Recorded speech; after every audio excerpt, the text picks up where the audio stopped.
아들 결혼식 날 나만 초대받지 못했습니다. 엄마는 이번 결혼식에 참석 안 하셨으면 좋겠어요. 그 말이 들리는 순간 제 손에서 컵이 미끄러질 뻔했습니다. 이런 상황이 벌어진 데에는 아주 충격적인 이유가 있었습니다. 그 얘기하기 전에 지금 이걸 듣는 여러분, 어디 사는 몇 살이고 뭘 하면서 듣고 있는지 댓글로 한 번만 남겨주세요. 여러분 중 누군가에게도 일어날 수 있는 이야기니까요. 그날은 평범한 일요일이었습니다. 저는 집에서 조용히 빨래를 개고 있었고 아들과 며느리 될 사람 혜린이가 제 집을 찾아왔습니다. 결혼을 한 달 앞둔 때였죠. 둘 다 심각한 얼굴이었습니다. 저는 무슨 일인가 싶어 방석을 내주며 앉으라고 했습니다. 왜 그래? 무슨 일 있어? 제가 묻자 아들은 입술을 한번 꾹 깨물고 고개를 들었습니다. 엄마 결혼식 관련해서 얘기할 게 있어. 이상했습니다. 남들처럼 식 준비 과정이 힘들어서 하소연하려고 온 줄 알았습니다. 그런데 분위기가 너무 무거웠습니다. 그때 혜린이가 조심스럽게 말을 꺼냈습니다. 어머니 사실 이번 결혼식 가족석을 많이 줄였어요. 그건 괜찮아. 요즘 다들 소규모로 하니까. 저는 밝게 답했지만 둘의 표정은 풀리지 않았습니다. 그리고 마침내 아들이 말했습니다. 엄마 결혼식에 오지 말아줘. 순간 제 심장이 멈춘 것 같았습니다. 숨이 턱 막혀 아무 말도 나오지 않았습니다. 왜? 무슨 말이니? 겨우겨우 입에서 나온 말이었습니다. 아들은 제 표정을 보며 눈을 피했습니다. 그게 혜린이 쪽에서 좀 민감한 상황이라서. 혜린이는 고개를 숙인 채 말했습니다. 죄송해요, 어머니. 제 부모님께서 이혼 가정이라는 걸 좀 부담스러워 하세요. 저는 한동안 멍하니 두 사람을 바라볼 수밖에 없었습니다. 그래서 너희 아버지가 없으니까 나를 부르기 싫다는 거야? 제 입에서 떨리는 목소리가 나왔습니다. 아들은 대답하지 못했습니다.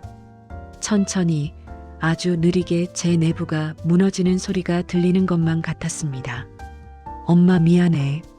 그냥 너랑 아빠 문제도 있고 혜린이 부모님이 불편하대. 아들은 마치 준비된 말을 읊듯 그렇게 말했습니다. 그 순간 머릿속에 떠올랐습니다.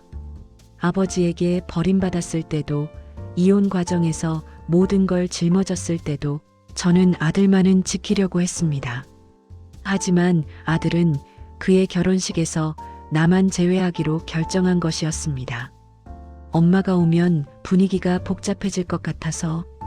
아들의 말은 비수처럼 파고들었습니다. 저는 조용히 고개를 끄덕였습니다. 그래 알았다. 너희가 편하면 돼. 하지만 내 목소리는 나조차도 알 수 없을 만큼 미세하게 떨리고 있었습니다. 그리고 둘은 자리를 떴습니다.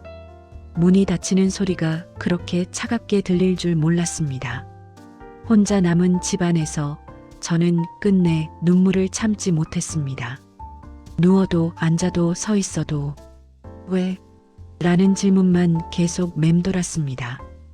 왜 아들 결혼식에서 나만 초대받지 못했을까? 결혼식 일주일 전 저는 우편함을 열었다가 멈춰섰습니다. 분명 다른 친척들한테는 모두 도착했다던 청첩장이 저에게만 오지 않았기 때문입니다. 저는 그 종이 한 장 앞에서 몇 분 동안 그대로 서 있었습니다. 정말 나만 배제된 게 맞구나. 현실이 종이처럼 얇고 잔인한 형태로 드러났습니다. 그날 이후 저는 아들과 연락을 거의 하지 않았습니다. 연락하면 괜히 눈물만 나올 것 같아서요. 결혼식 하루 전날 밤 아들이 전화를 걸어왔습니다. 저는 핸드폰을 손에 쥔 채 몇 번을 망설이다가 받았습니다. 엄마 내일은 정말 미안해. 그 말이 시작이었습니다. 그래, 알았다. 제 목소리는 너무 조용해서 스스로도 낯설었습니다. 엄마 마음 아픈 거 알아. 근데 상황이 어쩔 수 없어. 아들은 변명하듯 말했습니다. 저는 조용히 웃었습니다. 내가 행복하면 됐어. 하지만 눈물은 이미 손등을 적시고 있었습니다. 결혼식 당일, 저는 그날 혼자 산책을 나갔습니다. 아침 공기가 이상할 정도로 차갑게 느껴졌습니다. 모두가 하객으로 가는 그 시간에 저만 혼자 길을 걷고 있었습니다. 결혼식장 근처를 일부러 지나가 보기도 했습니다. 멀리서 웨딩카와 사진 찍는 사람들 목소리가 들렸습니다. 그 속에 내 아들이 있겠죠. 웃고 인사하고 사진 찍고 그 모든 순간 속에 저는 없었습니다. 그때 저 멀리서 본 장면이 아직도 잊히지 않습니다. 아들, 웨딩 슈트를 입고 신부와 함께 포즈를 취하며 웃고 있었습니다. 그 옆에 양가 부모가 서 있었습니다. 하지만 그 자리엔 제가 아니었습니다. 숨이 멎을 것 같았습니다. 다리가 후들거렸습니다. 저는 사람들 눈에 띄지 않게 뒤돌아 걸었습니다. 그날 집에 돌아온 시간은 오후 2시. 아무도 없는 집에서 울음이 터졌습니다. 나는 엄마인데, 나는 키운 사람인데, 왜 그 자리에서만큼은 내가 필요 없는 사람이 되었을까? 결혼식이 끝난 지 일주일쯤 지났을 때였습니다. 아들 친구 한 명에게서 연락이 왔습니다. 이모 혹시 어제 결혼식 안 오신 이유가? 저는 침착하게 말했습니다. 사정이 있어서 못 갔다. 그러자 친구는 잠시 말을 멈추더니 조심스럽게 말했습니다. 사실 아들 녀석이 이모님께 청첩장 보냈다면서 속상해하길래요. 순간 저는 멍해졌습니다. 뭐라고 했다고? 아들이 그러던데요. 어머니가 가기 불편하다고 했다고. 그 말은 제 가슴을 깊게 찔렀습니다. 아들이 그렇게 말하고 다녔다고? 저는 믿기지 않아 며느리에게 연락을 했습니다. 그러자 며느리는 잠시 망설이다가 말했습니다. 죄송해요, 어머니. 사실 어머니가 결혼식 오시면 아버님 이야기가 나올까봐 두려웠어요. 그래서 나를 안 부른 거야? 네.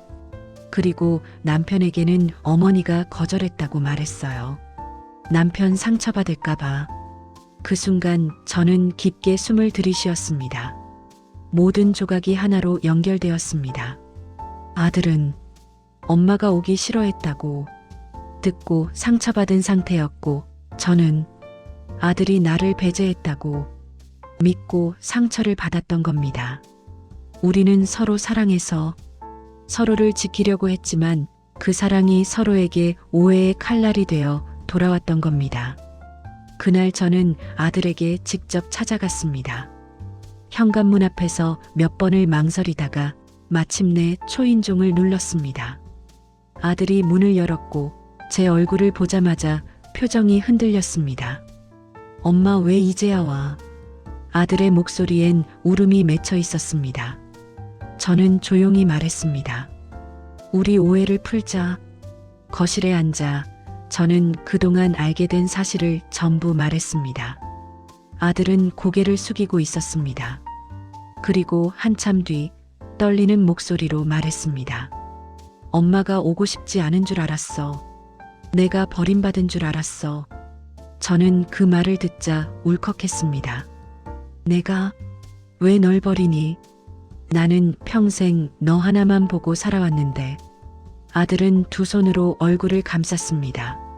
엄마 미안해. 내가 제대로 확인했어야 했는데.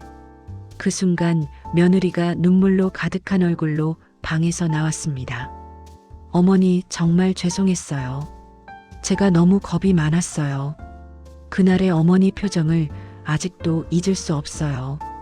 저는 잠시 조용히 두 사람을 바라보다가 말했습니다. 그래, 우리 이제 다시 시작하자. 그 말은 내 마음 깊은 곳에서 나온 진심이었습니다.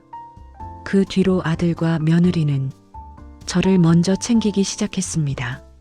주말마다 찾아오기도 하고 아들 생일에는 직접 저를 초대했습니다. 그리고 어느 날 며느리가 조용히 제 손을 잡았습니다. 어머니, 혹시 다음엔 저희 아이 돌잔치에 꼭 와주실 거죠? 저는 웃었습니다. 당연하지.